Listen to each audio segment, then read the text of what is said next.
Are you ready to learn? Because my super experienced guests are ready to share some really valuable information. Make sure and listen all the way to the end to get help and support.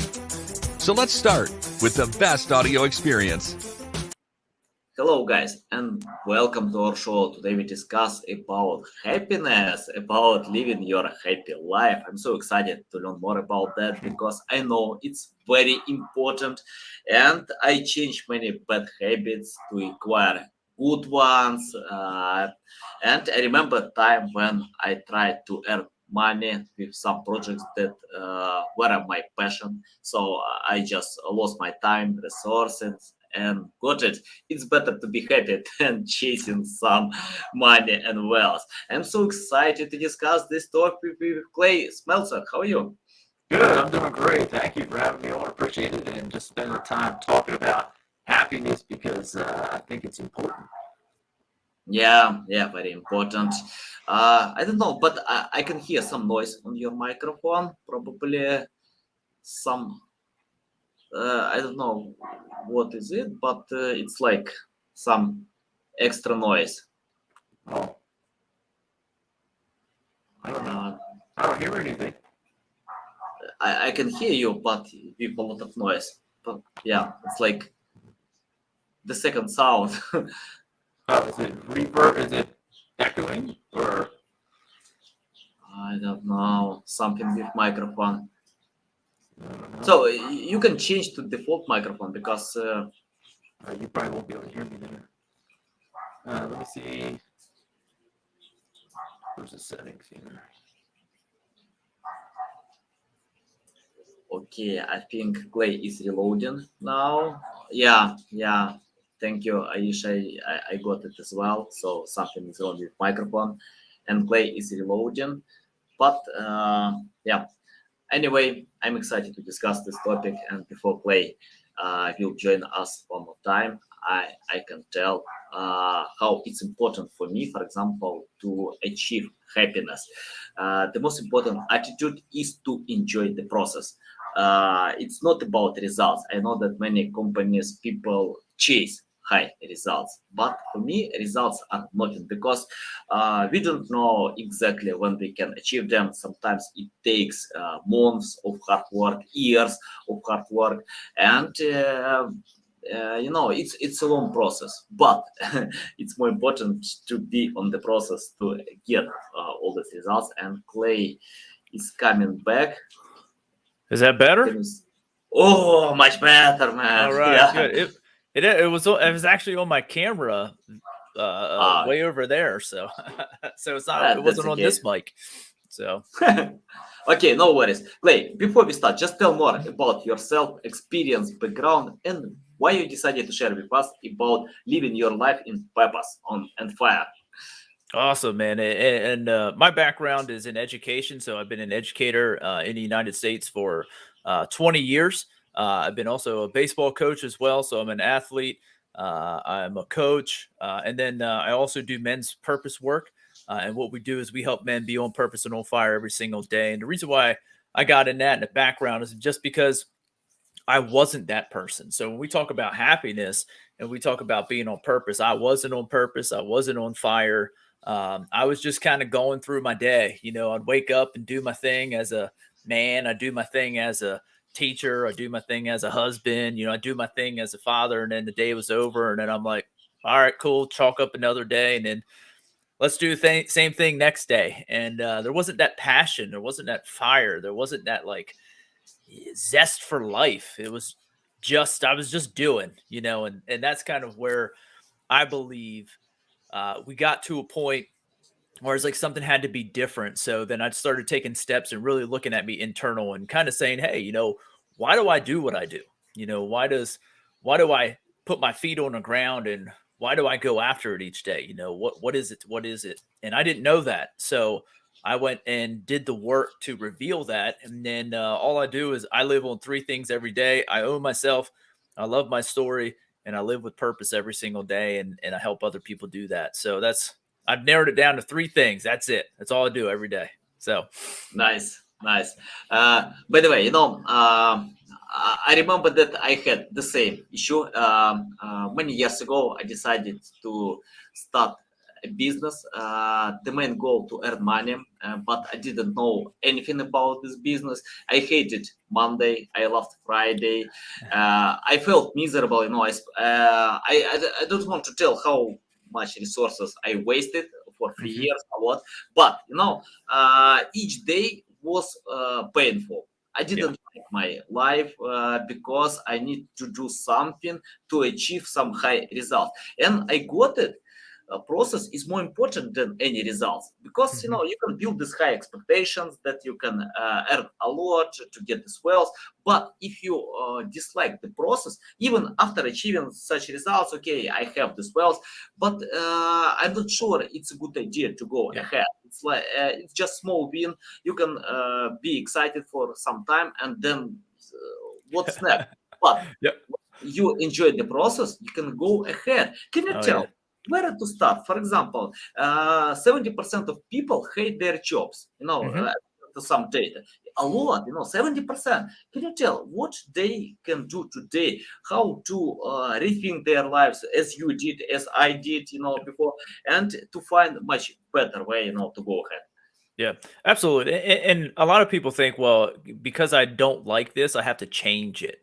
And I'd say don't start there. Start with yourself first, because 6 years ago, I was a burnout teacher. I was like just driving there. I was dreading driving to work. It took me 45 minutes. So the closer I got, the more dreaded I got. But I didn't have a reason why I was there. It started out as we go into our careers, especially as a teacher. I'm like, yeah, I'm going to change the world. And so many things happen now. You're just like, okay, like you're kind of shoved into a box to say, hey, you have to do it this way. So in education, you kind of get burnt out pretty quickly and realize like, oh man, this is a lot different than what I thought it was going to be. So 13 years into teaching, for me, it was like, why was I doing it anymore? It was me. It was just kind of, I just showed up. It's what I did. I have a degree. I have 2 degrees. This is just what I do. And what I would say to people right away is, why do you do what you do? When you reveal, so don't just change the job, but find out, why did you actually get into it? Why do you really do what you do? Now, some people just be like, well, just because I fell into it. Okay, cool. Maybe you want to look at real quick. But what I would say is suggest is really find out, why do you make the decisions that you made? And the reason why I say that is finding out why that is your purpose behind it. Because I don't believe purpose is what you do. Purpose is who you are. And when you know exactly who you are, I showed up differently when I knew who Clay Smeltzer really was to school to educate like my students. Like I showed up as a different person. Before I didn't know why I was showing up. I was just doing. I was just going. And once I knew exactly why, now there's my room, my classroom operated different. Now, what am I there to do? I'm not only there to own myself, love my story, live with purpose, but I'm also there to help other people do that too. Like these kids, I teach 12 and 13-year-olds to help them really get a foundation of, hey, who am I? Why do I make decisions? Who do I do that? To love their story, to say, hey, this is what I'm here to do. And I'm building that story and that journey right now. And then also letting them live with purpose, is saying, hey, here's what I'm here to do, and go after those things. Showing up in a classroom that way versus showing up going, hey, I'm just going to teach them some math because I teach math, and every 12-year-old loves doing math, not really, not at all. And it's like, so once I knew why I did what I did in my purpose, then that heightened everything in my life, including my job, which at that point in time I didn't really like, but now I had this rebirth, this fire that lit in me that was a lot different than just showing up for work. So don't switch just right away. Do some internal work first. And that's the first step, is do the inside work to really reveal, hey, why do I make decisions the way I make them? And I always talk about, like, when you wake up in the morning, when your feet hit the ground, that's like your line. And if you put your feet on the ground that day, most of the time we're just put our feet on the ground, just start running. But if you put your feet on the ground and really take time to envision and visualize this line on your floor at your feet, if you put your feet on that ground, you're saying, I'm willing to step across this line and give it every single thing I got. But if you don't know what you're willing to give and what that line is, how are you going to give it? You don't know. And that's what I didn't know. I just put my feet and ran. Whereas now it's different. I don't get out of bed and put my feet on that ground unless I know I'm ready. I wake up, I practice gratitude. I'm like, I got another day to do this thing. Okay. And then when my feet hit the ground, that's me saying to myself and to the rest of the world, to my family, to the ones I love the most, is saying, hey, I'm willing to give every single thing I got today because I stepped across that line. And then when I lay my head back down and I take my feet off of that line at the end of the night, then I can lay my head down and be like, you know what? If today was the last day, I gave it all I got. Like, I know I left it all on the field today. And I think that's important because I didn't used to do that. And now I do. And it's a whole different game when you actually go do something with purpose rather than just go to do it because, well, that's what I always did. Yeah, love it, love it. Okay, let's talk about waking up in the morning. I know it's hard to change habits. You shared how you usually do it, before starting your day, and I know that most people usually take their phones, including Elon Musk. Once I read his tweet that he decided to change this habit to take phone first, because what you need to do to reply to a lot of emails, SMS, many other stuff, and many of them are terrible, or it's not about terrible, it's more about that you need to do your duties, and you can get some bad news. It's not good idea to start your day. Can you tell how to change these habits? For example, if I know, for example, many people know about it's dangerous to smoke, it's not good to drink, but they do it. They still do it, even knowing it's problem. People with obesity can eat junk food. They know it's unhealthy, but they still do it. So I think it's better to start from changing this mindset and habits, as you mentioned. Can you tell how to do it? How to change my bad habits to good ones? Yep. I would actually say the easiest way to change things is your physical environment. That is the number one thing that you can change. So if you can place things in your physical environment to help you, like my bed is right up against the wall. So I only have a certain space that I can get out of my bed. It's probably like a foot, or like this big, that's it. But that's the space I got. Another thing that I do as well is I'll take my journal and actually have it right here with me. This journal kind of goes everywhere with me. It's like my baby. And what I do is I sit it on my nightstand right next to me.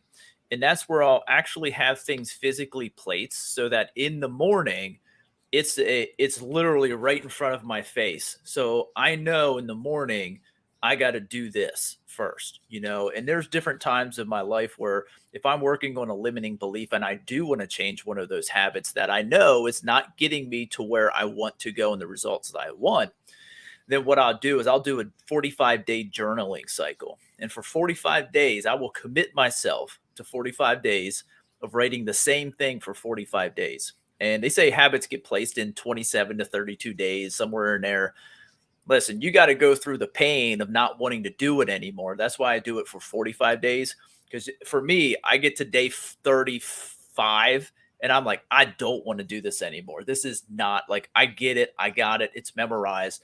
But pushing past, what it does to your subconscious is it actually switches that's the time period where it actually gets ingrained into your subconscious, where it allows you to actually just repeat it on auto. Because what we want to do is take these beliefs that we have and we want to change them to beliefs that we want that move us in the direction that we want to go.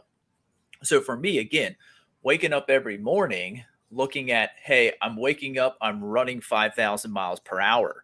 I don't want to do that. So what I did is I did a journaling cycle for 45 days on saying my day starts. So that line, my line starts here. And this is what my line is about. And that's what it's about. Ownership. My line starts with ownership. It starts with loving my story, and it starts with living with purpose. And for 45 days, that journal, I woke up, I wrote that in my journal every day when my feet were on the floor, and then my day goes off. Why? Because this thing right here, journaling, is such a powerful thing that creates intention for your day. So your morning is very important. If you wake up and go, you're not creating intention for your day. You're just going. So how are you showing up? So I would suggest everybody have a morning routine. Journaling is one of the most powerful things that gets the subconscious going. I recommend do it for 45 days. But I also meditate. I'm a big visualization person. So my meditation isn't calming my mind just because my brain's all like I can calm it for like 10 seconds. That's about it. That's all I got. So some people meditate. A couple guys in our brotherhood, they would like meditate for like an hour. I'm like, dude, I can't even get like 10 seconds, man. I'm like, so what I do is visualization, and I'll visualize literally my whole day. Just like when I played sports, I visualized every play. I visualized this. I visualized that pitch. I visualized the ball coming in here. I visualized my swing. So I utilize that in a way to visualize my day so that I go throughout my day. It has intention. I already know in here what it looks like. Journaling is a great practice to do that. And again, I don't know what you think about journaling, but I know a lot like me, I was like, journaling, that's some sissies. Why I'm going to journal? And then I'm like, okay. So once I got over that stubbornness, I realized that journaling is extremely effective. And that 45-day mark of journaling, the same thing, is where we can get that subconscious to do it automatically instead of having to go back. Because what we want to control is our drift. And what I mean by our drift is when we drift back into old habits or to new habits that we know aren't going to lead us to where we want to go. So we want to control that drift, whereas we don't want to be off in the ditch and running up the side of the hill and stuff like that. We want to stay in our lane. We know what road we're on, and that allows us to be able to do it. So that's what I suggest, something that's very quick, very easy. Put this journal right next to you, 45 days, have at it. And again, break that cycle that is not working.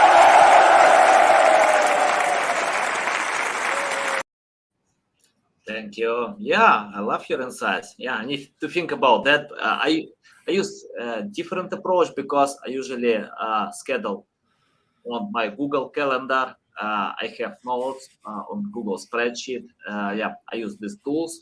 But yeah, I need to think about that. Let's talk about the wrong decisions. You mentioned that you had bad experience. I had this experience, and 70% of people have it right now. So can you tell how to choose the right way before making these wrong decisions? Many people do it, and I remember my best, I think I made mistakes because of chasing wrong metrics that don't make happy. And I think many people have the same attitude. Once I spoke with my friend who told me he hates his job. He hates, but he can't change the job because of bills. He needs to pay bills. He needs to feed his family. He needs to do many other things. Oh, sorry, my dog. Yes, and it's hard for him to find something else that he knows what he wanna do, but he can't change right now because of this bill. So because of the wrong decisions that he made before. So can you tell how to find the right way before making these wrong decisions? Yeah. I mean, that's a difficult one because we never know in any decision whether it's going to be the right or wrong one. We just know we're going to make a decision and learn from it. Whatever it is, whether it's good, we can learn from those good things. And I don't think we do that enough, is that we look at the good things that we choose and why we choose those different things. That way we can come back and we can really say, hey, here's what's working for us. But I also think look at that. That's cute. That we also look at the bad decisions, that we make. So I don't think we can ever say, hey, here's exactly what it's going to be like. But I think what we do need to do better is look at where we actually want to go. So when you look at, I think one of the biggest things that we, as men, we really got to get a control of our bodies. And when we look at our bodies, is how do we stay healthy? Because we want to live longer. That gives us more energy. It feels like we got more time. We can do those things. So when we look at this, we know what to do and what not to do. So what's the decision that we make? We need to make decisions that go towards where I want to be. Now, that doesn't mean like ripped and jacked or anything like that. But what it means is, how do I want to be healthy? And what does that actually look like for me? What's that look like for you? Every listener, what does that look like for you? So for your friend too, like ultimately, what would he really like to do? And the decisions that he makes, we want to make sure as much as possible as we can predict that they're actually moving us towards that direction. Just like for me, like I'm phasing and moving out of education and into helping educate in the business world, things like that. So I'm moving out onto my own, but I need to make decisions that are going to move me towards that, which I have for the past couple of years. It's taken a while, but again, you have to have some of those things in place. So would it all work out in the end? And I know I made the right decision or not? I don't know just yet, but what it is doing is those little wins that I get, I can put those in the win column of saying, hey, this decision got me a 1% closer. This decision got me 1% closer. Hey, this decision, it didn't move me 1% closer. So let's not do that anymore. Or this decision did. So I think the biggest thing is lots of times we got to know where we want to go, make decisions to get there. But we also need to understand that not making a decision is also making a decision because you've made it, you chose not to make the decision. So I think that's one of the things as well is we got to be aware of that different thing and understand that we're always going to adjust. I teach the ARA sequence: assess, reflect, and adjust. So any decision that we make, whether it's a conversation with your spouse or with your kids or with a client or whatever it may be, anytime that we have a conversation or do, like I will use the ARA sequence to say, hey, what went well, what went right, what went well, what went wrong, why did it go well, why did it go wrong, and what adjustments can I make so that I can get better. And the more that we practice the ARA sequence, the more that we can do it very quickly in any situation, or take bigger things and do that as well. So Yeah, awesome, valuable. Let's talk about building high expectations. I see when companies, people create these expectations. By the way, I usually do it as well. For example, if I start a new project, I can feel, I can get a lot fast. Yeah, it's not hard to compete with many others, but as a result, it takes time to learn, to think how you can create something better than your competitors, how you can achieve high results.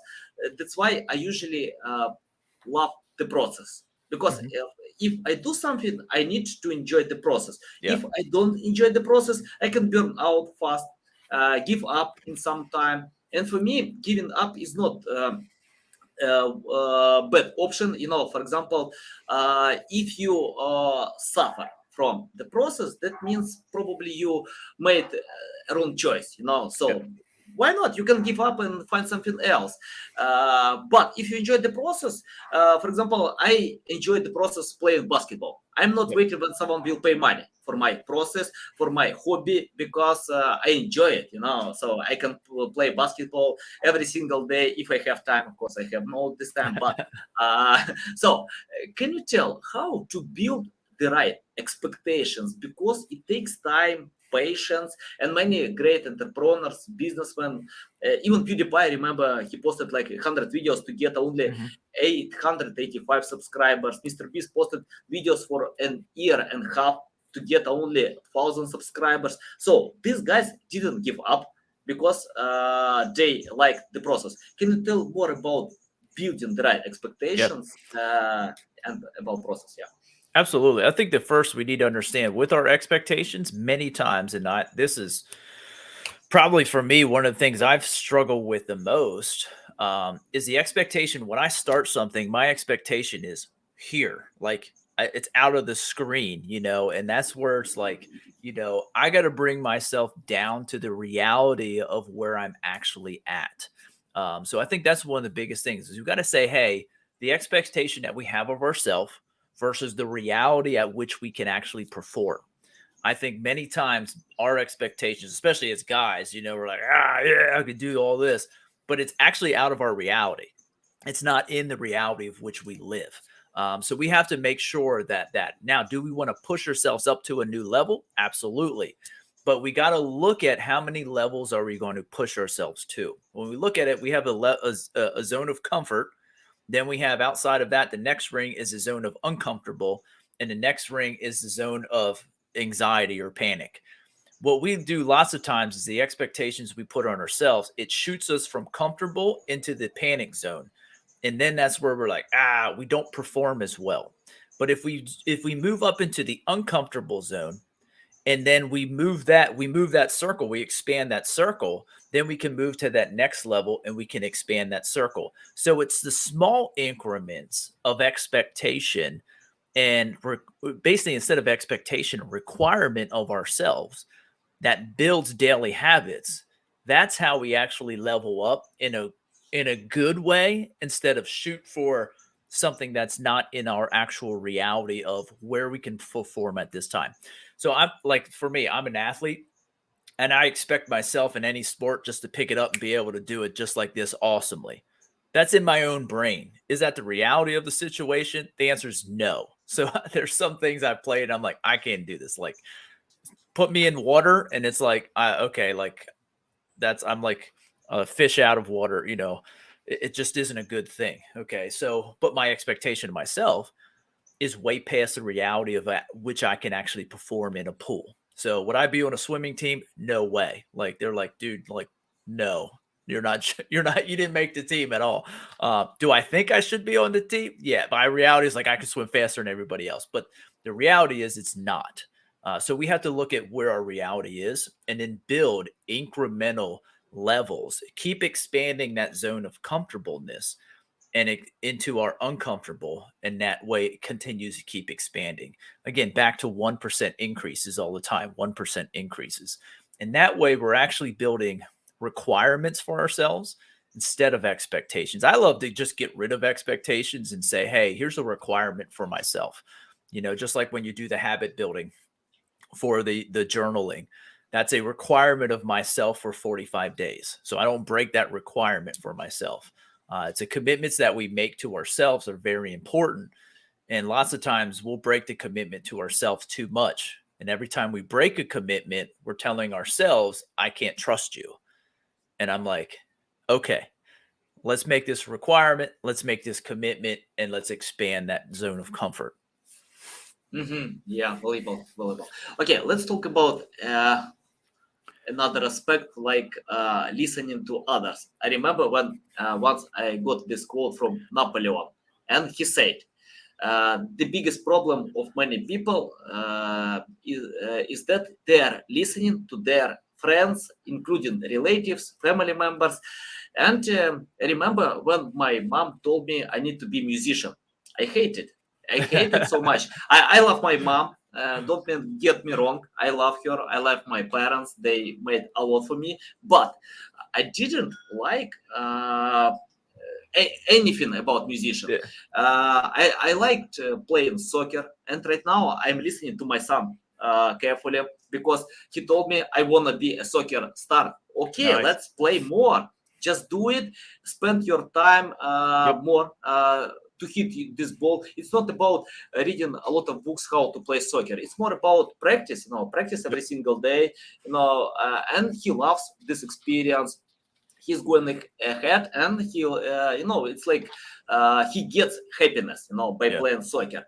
Can you tell how to find your internal voice and avoid listening even let me tell, like, family members, for example, you respect someone so much, but they don't know what you like.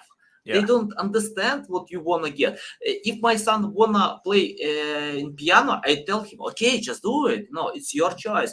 It's more important to be happy with that. So can you tell how to listen to your heart, not someone else, including some respectful people? Mm-hmm.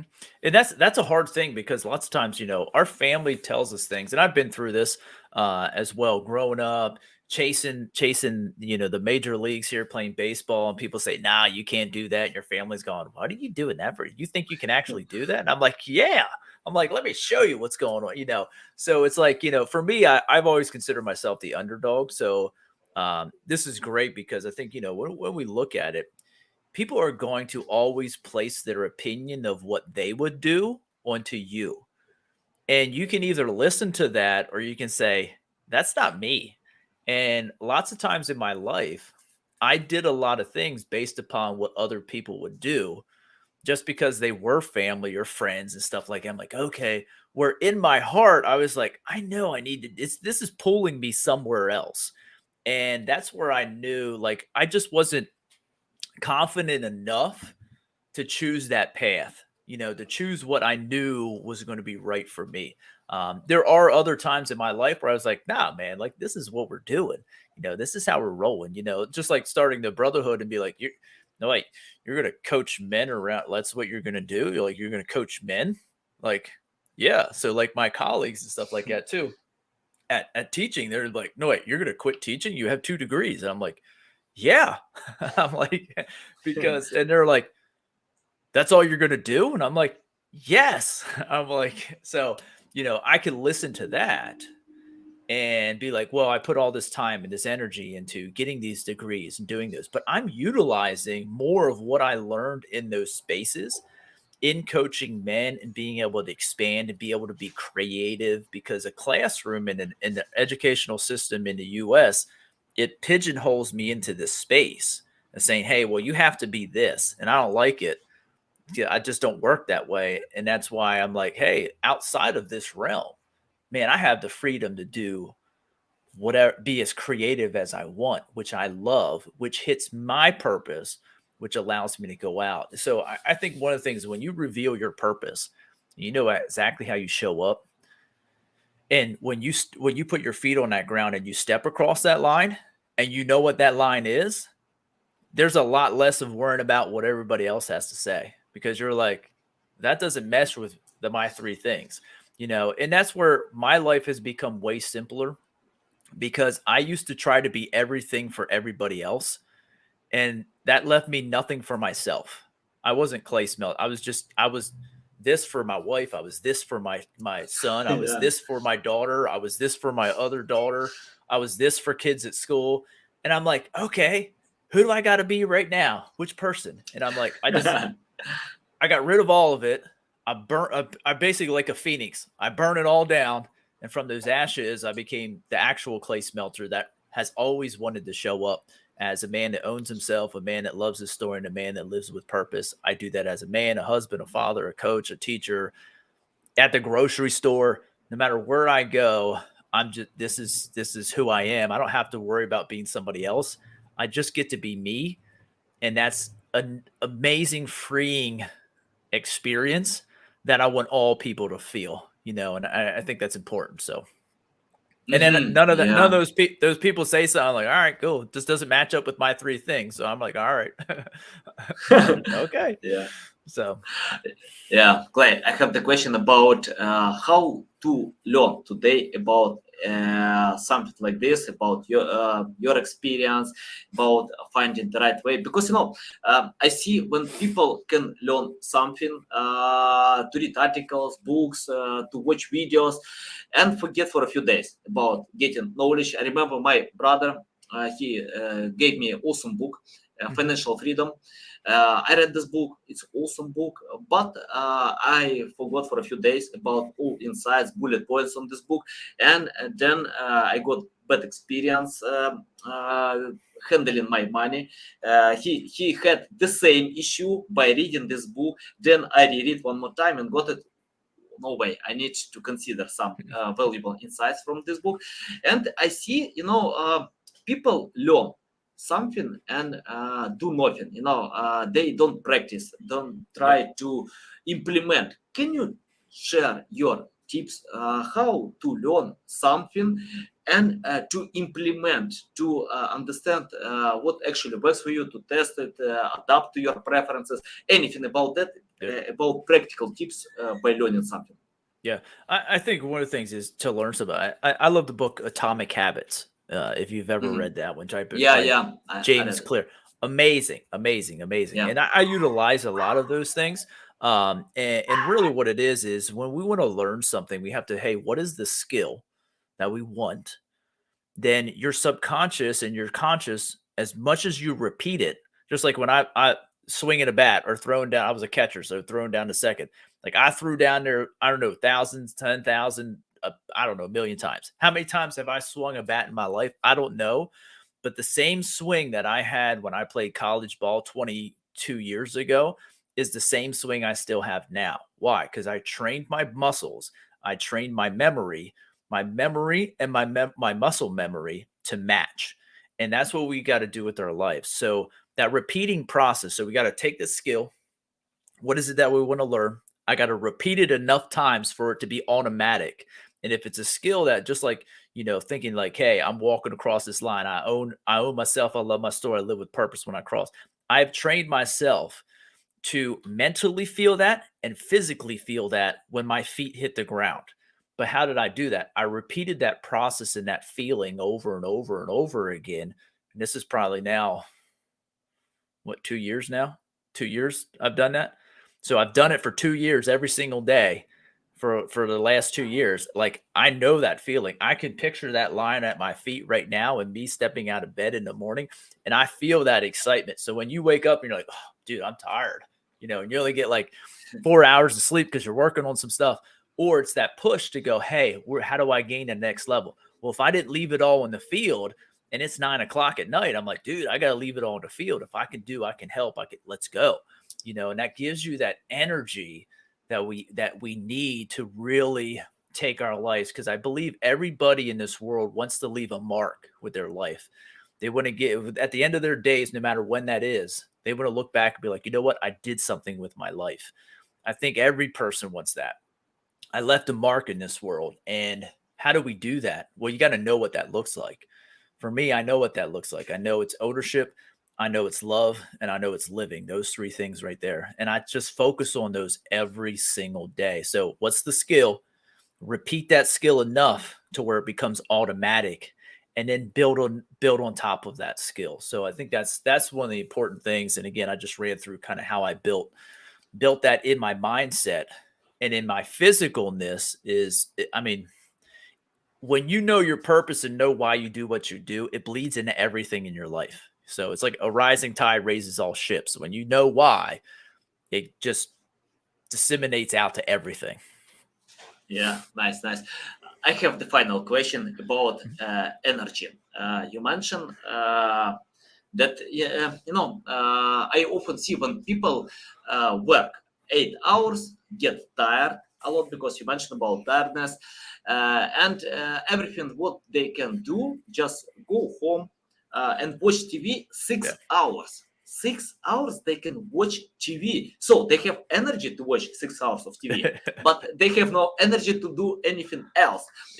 For me, once I read a book from Dale Carnegie, and he wrote the same attitude. For example, if you are tired after your job, then get back home, and some of your friends call you, let's go to the disco, and you can spend the entire night on the disco after without any energy, without any power, but you can, because you love the process to spend time on disco, to dance.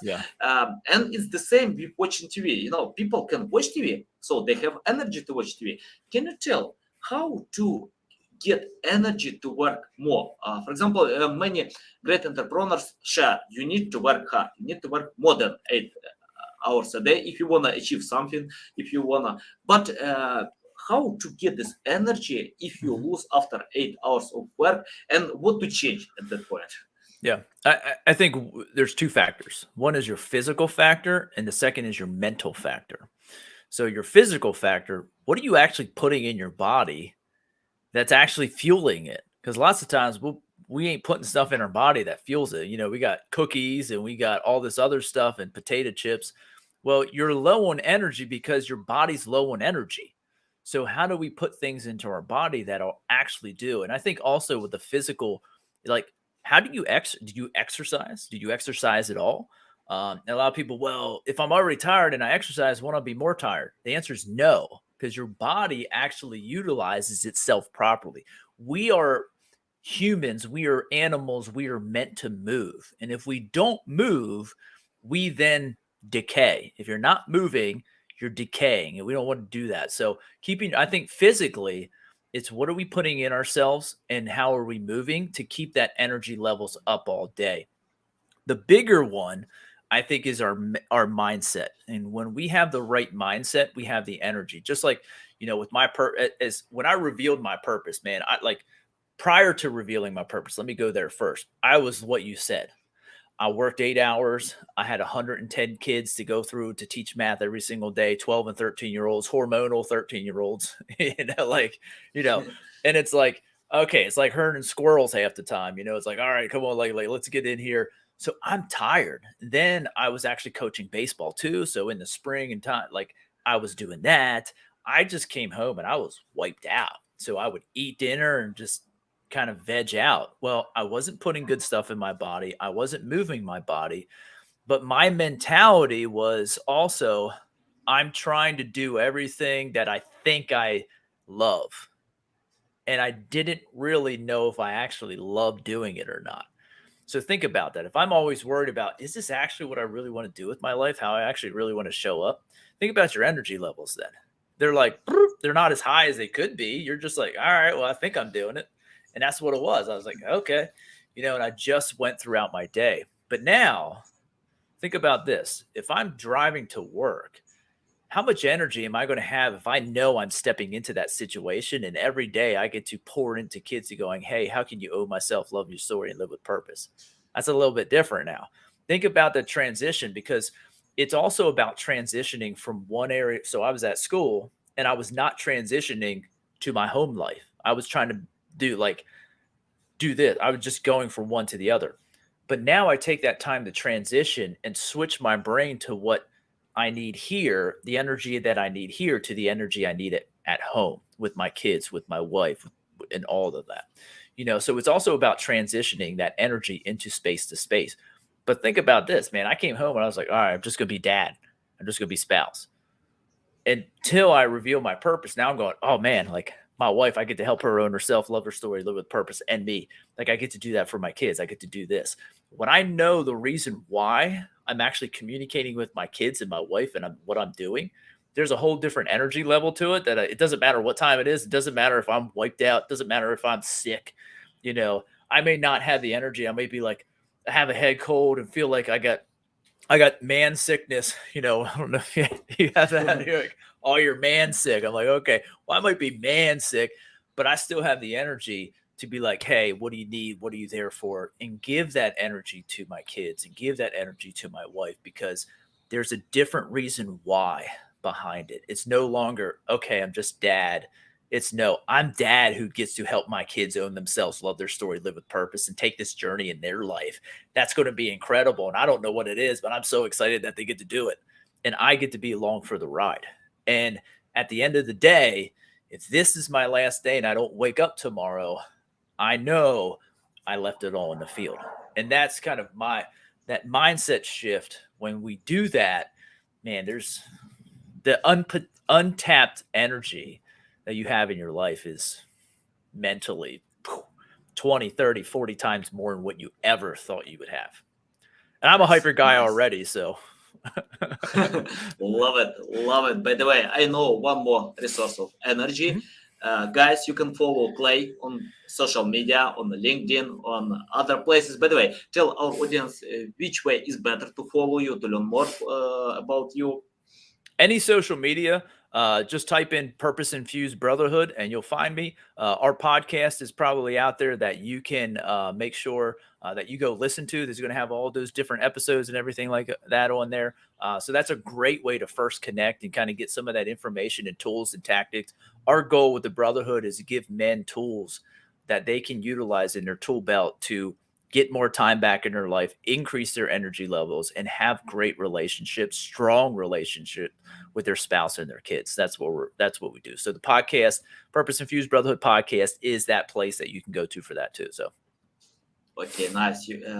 Guys, you can find the links to this podcast in the description below. You can find links to social media profiles, and you can follow. And it's better to do it because you can see Claire shares.